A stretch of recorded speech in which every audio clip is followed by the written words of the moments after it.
Hello everyone. Today we are going to study Thomson model of an atom. है ना। Structure of an atom तक कल हमने पढ़ लिया था। जो इसके पहले वाला वीडियो था उसमें हमने पढ़ा था। आज हमें पढ़ना है Thompson model of an atom, इसके बाद other 4 model of an atom. Okay, तो देखें, जो सबसे पहले जो प्रपोज करने वाले थे एटम के स्ट्रक्चर को, वो हमारे थॉमसन जी ही थे। कह Thomson propose the model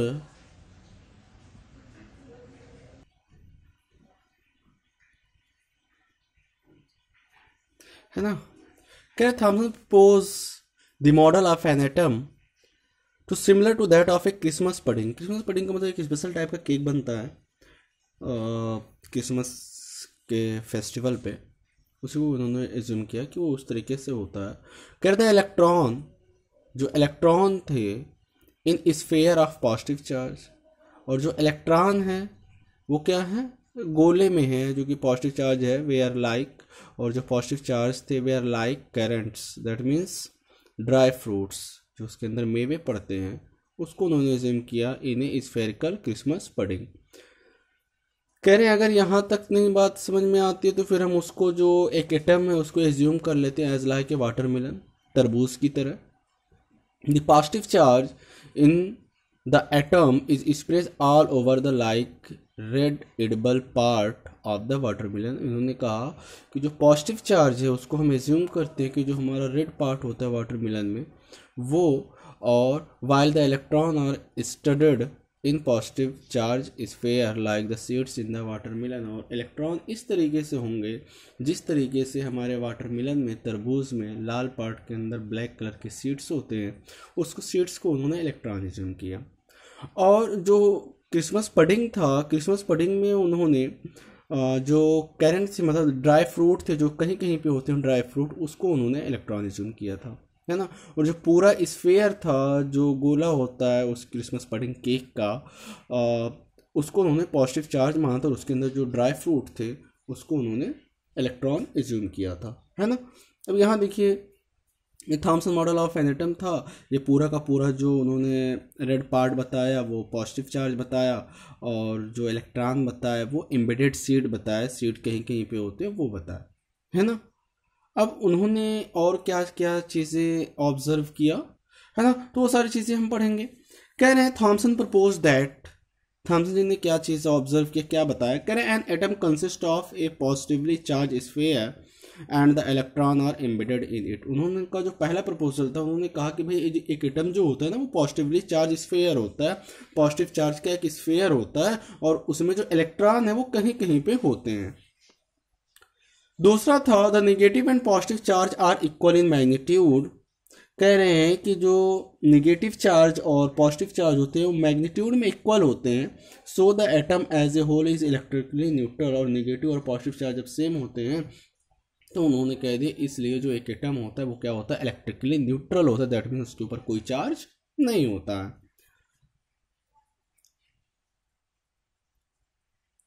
Although Thomson model explained that atoms are electrically neutral, the result of experiment carried out by the other scientists could not be explained by the model as we will see below। कह रहा है लेकिन जो चीज़ें इन्होंने explain की और जो दूसरे साइंटिस्टों ने अपना एक्सपेरिमेंट किया वो दोनों सेम ना मिल सका, है ना। Could not be explain by this model. इस मॉडल से जो उन्होंने वाटरमेलन या फिर क्रिसमस केक पडिंग की बात कही, तो वहाँ से और बाकी के मॉडल मिलते जुलते नहीं दिखाई दिए, जो कि हम नीचे पढ़ेंगे। अब देख लें थॉमसन जी के बारे में कुछ। क्या कहना चाहिए, Thomson 1856 to 1940, a British physicist, ये फिजिक्स के बारे में ज़्यादा जानकारी रखते, was born in Cheetham Hill, a suburb of Manchester on 18 दिसंबर 1856। कह रहे मैनचेस्टर के जो Cheetham Hill a suburb of Manchester है, जो कि मैनचेस्टर काफ़ी फेमस सिटी है, 18 दिसंबर 1856 में हुआ। He was awarded the Nobel prize in physics in 1906, और इन्हें 1906 में नोबल प्राइज़ दिया गया। For his work on the discovery of electron के लिए he directed the Cavendish laboratory at Cambridge for 35 year. कह रही 35 साल तक कैवेंडिश लेबोरेटरी जो थी वहाँ पे डायरेक्टेड थे। डायरेक्टर इन द सेंस वहाँ पे ये उसके हेड ऑफ डिपार्टमेंट से बिलोंग करते थे। And 7 of his research assistant subsequently one Nobel prizes. और कह रहे हैं इनके जो 7 असिस्टेंट थे वो लोग भी लगातार जो है नोबेल प्राइज़ जीते, मतलब उन्हें भी नोबेल प्राइज़ मिला, है ना। ये तो खैर इनकी कहानी थी। अब हमें पढ़ना है Rutherford model of an atom. हाँ देखें, Rutherford's model of an atom, है ना। रदरफोर्ड जी का मॉडल हमें पढ़ना है। करें Ernest Rutherford was interested in knowing how the electron are arrange within the an atom. वो बहुत ज़्यादा इंटरेस्टेड है कि एक इलेक्ट्रॉन किस तरीके से अरेंज होता है एक एटम के अंदर। Rutherford designed an experiment for this. In this experiment fast moving alpha particle, उन्होंने अल्फा पार्टिकल लिया were made to fall on a thin gold foil, और उसको इस तरीके से अरेंज किया गया कि उसे गोल्ड फॉयल पे बम्बार्डमेंट कराई गई उसकी, है ना। कह रहे he selected a gold foil because he wanted as thin a layer as possible. This gold foil was about 1000 atom thick. कह रहे हैं कि वो ये चाहते इसलिए उन्होंने गोल्ड फॉयल ही लिया क्योंकि वो चाहते थे कि जो एक लेयर हो ना जितनी पॉसिबल हो सके, जितनी पतली हो सके उतनी पतली उन्हें लेनी थी, और उसके लिए उन्हें गोल्ड सबसे बेहतर। अब जानते हैं मेलेबिलिटी के केस में गोल्ड और सिल्वर जो है ये ज़्यादा अच्छे होते हैं, इसलिए उन्होंने गोल्ड एज्यूम किया, पिक किया। कह रहे अल्फा पार्टिकल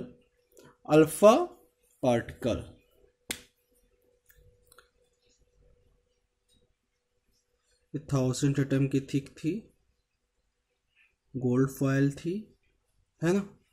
कह रहे alpha particle are doubly charged helium ion. जो है अल्फा पार्टिकल थे ये क्या थे, डबली चार्ज हीलियम आयन से, since they have a mass of 4u, और इनका जो मास होता है 4 यूनिट का होता है। The fast moving alpha particle have a considerable amount of energy, और इसके पास एनर्जी भी होती है।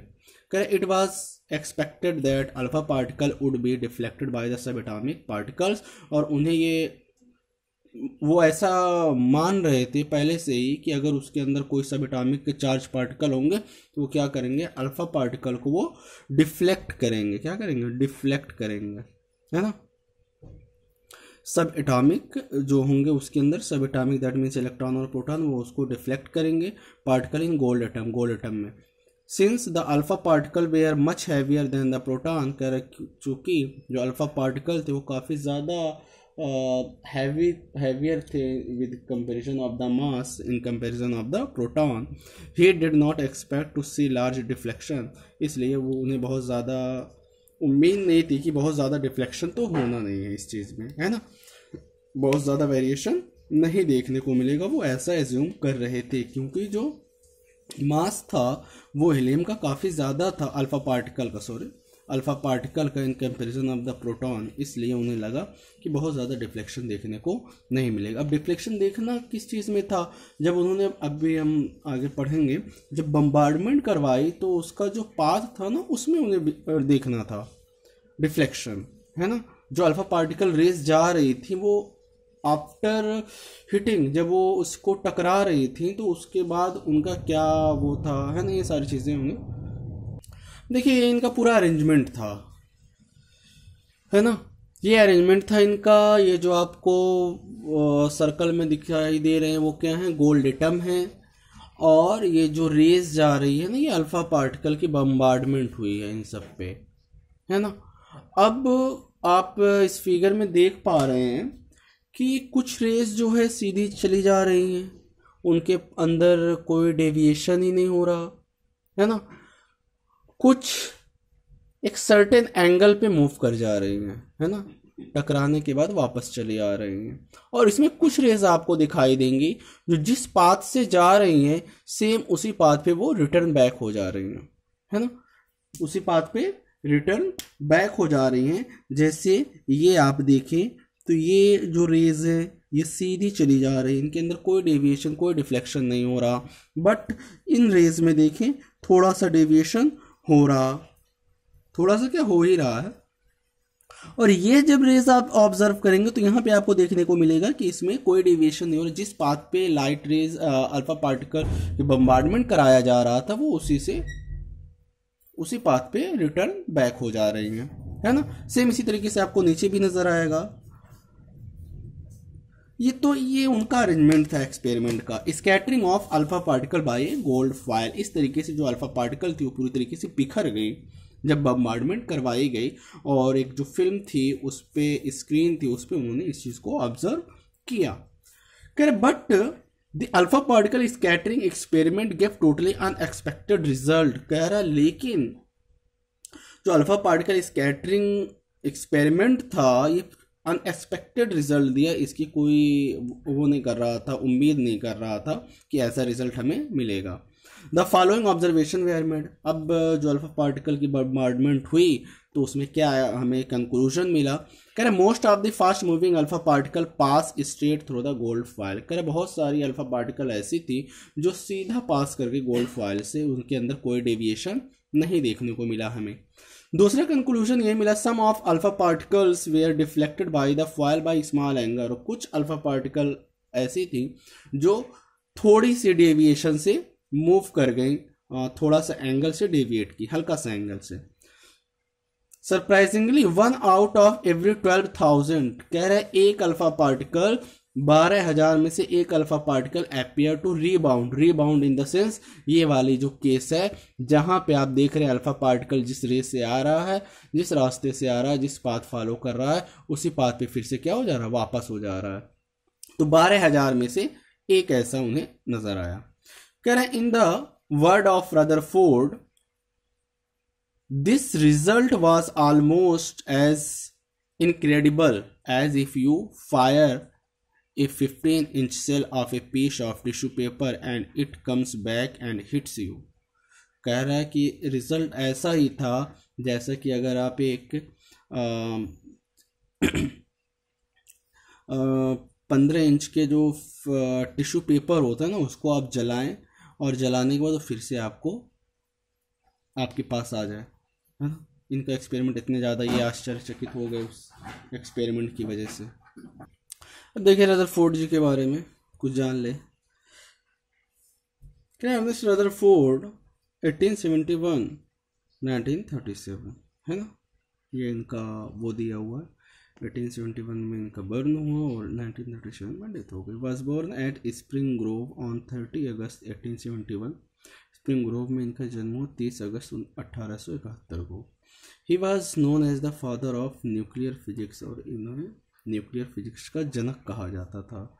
ही is famous for his work on radioactivity के बारे में जो इन्होंने काम किया उसके लिए काफ़ी फेमस हुए। And the discovery of the nucleus of an atom, और जो न्यूक्लियस एक एटम है, क्योंकि अभी तक हम यही जान रहे थे कि एटम के अंदर दो चार्ज पार्टिकल्स होते हैं और दो ही सब एटॉमिक पार्टिकल्स होते हैं, जिसको इलेक्ट्रॉन और प्रोटॉन कहा जाता था। बट इन्होंने जब गोल्ड फॉयल का अपना एक्सपेरिमेंट किया तो वहाँ से इन्हें ढेर सारे कंक्लूजन में तो उन्होंने कहा भाई तीसरा भी कोई सब्सटेंस होता है। For his work on radioactivity and discovery of the nucleus of an atom with the gold foil experiment he got the Nobel prize in chemistry 1908। अब देखिए कह रहे हैं अब इस एक्सपेरिमेंट को समझने के लिए, है ना, कुछ और तरीके कह रहे। उन्होंने कहा कि लेट ए चाइल्ड स्टैंड, एक बच्चे को स्टैंड कर दिया जाए एक दीवार के सामने विद हिज आइज क्लोज, और वो अपनी आँख को बंद कर ले। लेट हिम थ्रो स्टोन, और उसको इजाज़त दे दी जाए कि वो पत्थर फेंके दीवार पे फ्रॉम ए डिस्टेंस, थोड़ी दूर से, है ना। ही will here sound when each stone strike the wall, कह रहे उसे आवाज़ सुनाई देगी जब हर बार पत्थर दीवार पे जाकर टकराएगा। हकीकत भी यही है। If he repeat this 10 time, अगर वो 10 बार इस चीज़ को करता है, 10 बार पत्थर को दीवार पे मारता है तो उसे 10 बार आवाज़ सुनाई देगी। He will hear the sound 10 times. But if a blindfolded child were to throw stone at a barbed wire fence, मतलब तार से बिनी हुई जाली के सामने उसे खड़ा किया जाए और उस पर फेंकने के लिए कहा जाए एक अंधे बच्चे को, most of the stone would not hit the fencing, कह रहे बहुत सारे पत्थर ऐसे होंगे जो उस फेंसिंग को टकराएंगे नहीं। क्यों? And no sound would be here, और कोई भी आवाज़ नहीं सुनाई देगी। This is because there are lot of gap, क्योंकि उस जाली के बीच में ढेर सारे गैप्स होंगे, और in the fence which allow the stone, और जिसमें से जो पत्थर होंगे हमारे वो क्या हो जाएंगे, पास हो जाएंगे। जब पत्थर पास हो जाएंगे तो फिर वो हमें आवाज़ सुनाई नहीं देगी, क्योंकि वो टकराएंगे ही नहीं, है ना। फिर कह रहे हैं following similar reasoning, Rutherford concluded from the alpha particle scattering experiment that, अब उन्होंने क्या कंक्लूजन निकाला, जो अल्फा पार्टिकल एक्सपेरिमेंट उन्होंने किया तो क्या कंक्लूजन निकला।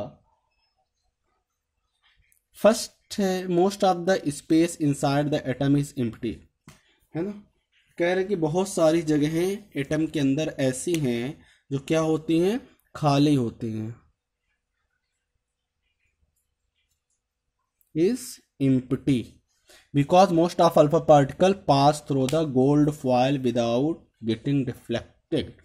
कह रहे इसलिए ऐसा उन्होंने कहा क्योंकि बहुत सारी अल्फा पार्टिकल ऐसी थी जो पास हो गई वहां से बिना किसी डिफ्लेक्शन के, क्योंकि अगर कोई ना कोई चीज़ होती तो वो चीज़ें टकराती, और टकराती जब तो हम कहते कि भाई वहाँ पे भी कोई चीज़ है, लेकिन वो टकराई नहीं, तो इसका मतलब वहाँ पे कोई चीज़ अवेलेबल नहीं थी।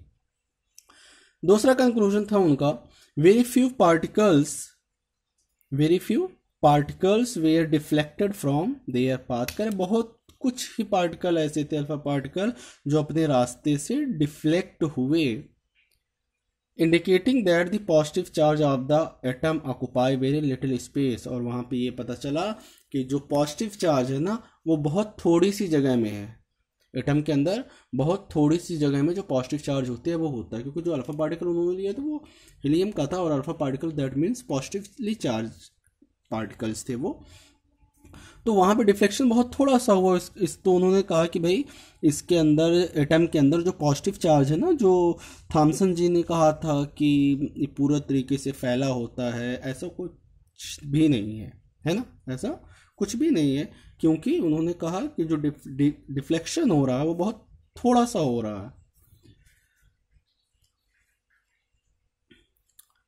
इसके बाद है a very small fraction of alpha particle were deflected by 180 degree. जो अभी हमने पढ़ा था कि 12,000 में से कोई एक पार्टिकल वो अपने जिस पाथ पे आ रहा है उसी पाथ से वापस चला जा रहा है, तो कह रहे हैं deflected by 180 degree, indicating that all the positive charge and mass of the gold atom were concentrated in a very small volume within the atom, है ना। Indicating that the all positive charge, सारे के सारे positive charge, और and mass of the gold atom, और जो मास है atom का, वे आर कंसंट्रेटेड, वो इकट्ठा होता है, कंसंट्रेटेड होता है इन ए वेरी स्मॉल वॉल्यूम, बहुत थोड़े से वॉल्यूम में with in the atom, atom के अंदर, है ना। तो ये तीन बहुत ही इंपॉर्टेंट चीज़ें उन्होंने अपने एक्सपेरिमेंट से लोगों को बताई, है ना। कह रहे हैं from the data also calculated that, इस डाटा से उन्होंने ये भी कैलकुलेट किया that the radius of the nucleus is about 10⁵ time less than the radius of the atom. और उन्होंने कहा कि वो जो कंसंट्रेटेड मास है और जो पॉजिटिव चार्ज है, ये जहाँ पे उस छोटी सी जगह पे, छोटे से वॉल्यूम में जहाँ ऑक्युपाई होते हैं, उस छोटे से वॉल्यूम को उन्होंने न्यूक्लियस नाम दिया। क्या नाम दिया?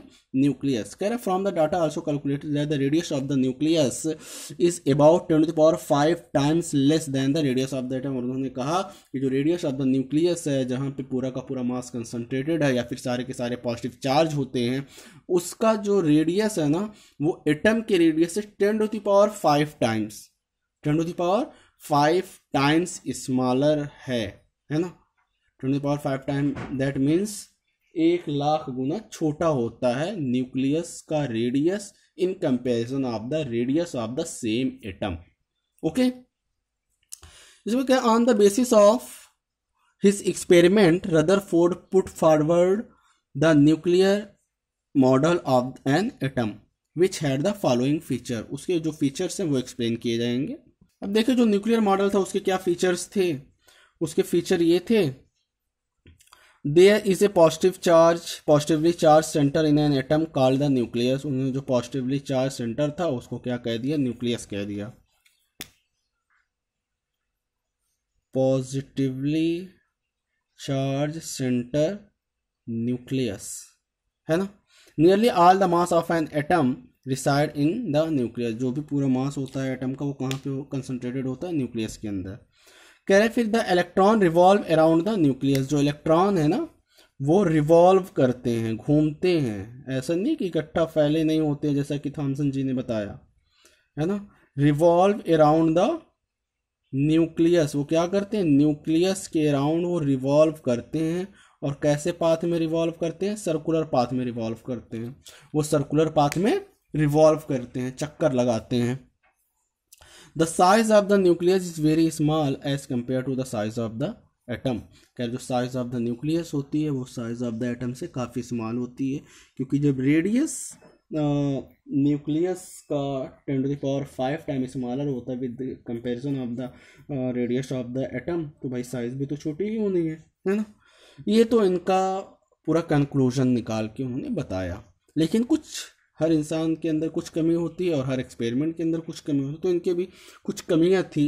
वो क्या थी, क्या drawback of Rutherford model of the atom. उनके जो रदरफोर्ड मॉडल उन्होंने बनाया गोल्ड फॉयल वगैरह से एक्सपेरिमेंट के, उसमें क्या कमियां रह गई। क्या the revolution of the electron in a circular orbit is not expected to be stable. उन्होंने कहा जो रिवॉल्यूशन होता है, लोगों ने कहा इलेक्ट्रॉन के एक सर्कुलर ऑर्बिट में ही एक्सपेक्टेड नहीं था, लोग मान नहीं रहे थे कि वो एक स्टेबल हो सकता है। Any particle in a circular orbit would undergo acceleration. कोई भी पार्टिकल अगर सर्कुलर ऑर्बिट में मूव कर रहा है तो वो एक्सेलरेशन में चला जाएगा। During acceleration charge particle would radiate energy. और एक्सेलरेशन के टाइम में जो भी चार्ज पार्टिकल है वो एनर्जी रेडिएट करेंगे, दैट मीन्स लिबरेट करेंगे, अपनी एनर्जी लॉस करेंगे, रेडिएट एनर्जी। दस द रिवॉल्विंग इलेक्ट्रॉन, इसलिए जो रिवॉल्विंग इलेक्ट्रॉन है वुड लूज एनर्जी, और वो अपनी एनर्जी लॉस करेगा। And finally fall into the nucleus, और वो क्या कर जाएगा, जब एनर्जी लॉस हो जाएगी तो वो न्यूक्लियस के अंदर गिर जाएगा। इन इफ दिस वेयर सो, और अगर ऐसा होता है the atom should be highly unstable, और इस तरीके से एटम जो होगा वो पूरी तरीके से अनस्टेबल हो जाएगा। And hence matter would not exist, और कोई भी मैटर एग्जिस्ट ही नहीं कर पाएगा in the form that we know, और जिस तरीके से हम जानते हैं। We know that atom are quite stable, और जबकि हम जानते हैं कि जो एटम होते हैं वो कैसे होते हैं, स्टेबल होते हैं। तो यहाँ पे वो फेल कर गए और इस चीज़ को उन्होंने एक्सप्लेन नहीं कर पाए, जो कि बाद में बताया गया। जो बोर्स मॉडल ऑफ एटम था उसमें ये एक्सप्लेन किया गया, एक्सप्लेनेशन में बताया गया कि जो इलेक्ट्रॉन रिवॉल्व करते हैं वो एक फिक्स ऑर्बिट में रिवॉल्व करते हैं, है ना। ये सारी चीज़ें हम पढ़ेंगे बोर एटॉमिक मॉडल में। Okay, thanks all of you.